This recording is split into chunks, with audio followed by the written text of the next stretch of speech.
Alright guys, Rex here. As usual, it's time for another video. There'll be two videos coming out here. One will be showing you the swing arm, which is right now. And then there'll be another one showing you what the entire new fairing setup and all that after I get all the work done. So for now, let's get the video on the swing arm, what it looks like, what we got on it, and I'll get that one out to y'all immediately, and then we'll start working on the other one. So without further ado, here is the new swing arm on my bike. Here we go. Alright, so this is the new aluminum, well, brushed aluminum swing arm. Now, stock would be about right here for the tire, something like that, and we moved it back about 4 inches.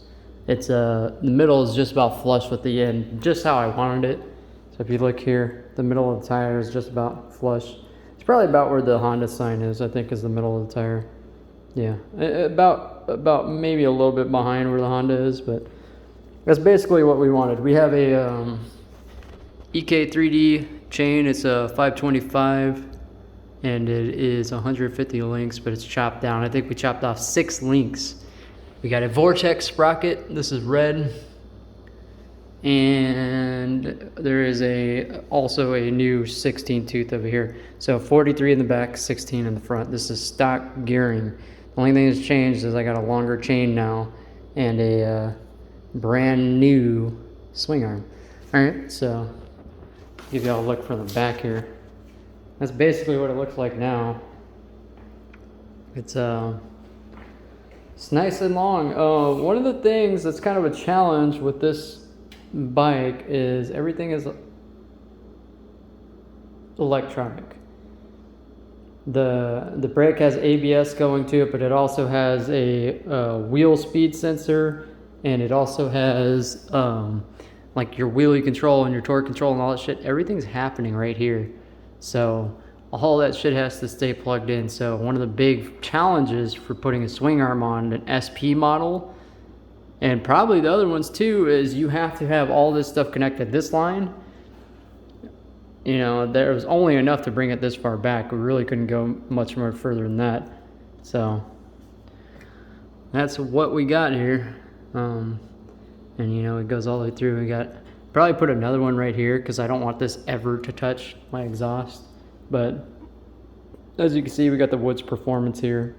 You know, it looks good on that brushed aluminum. Everything's torqued down nice and neat. I'll tell you one thing, guys. I did a couple of test hits on this. I can leave in first gear now, and it doesn't even wheelie, nothing. It is so good.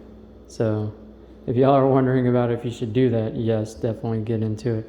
This is a Q4, brand new tire. It's a Q4, Dunlop Q4s. It's damn near a racing slick. If it didn't have these grooves, it would be a racing slick. And it warms up really fast. It's a very sticky tire. So that's basically what we got going on now. That's the build, and I'll show y'all, you know, the other thing we're dealing with. I'll bring the light over here. The reason why I'm changing plastics. This is exactly why I'm changing plastics. As you can see from this side, my plastics broke off here.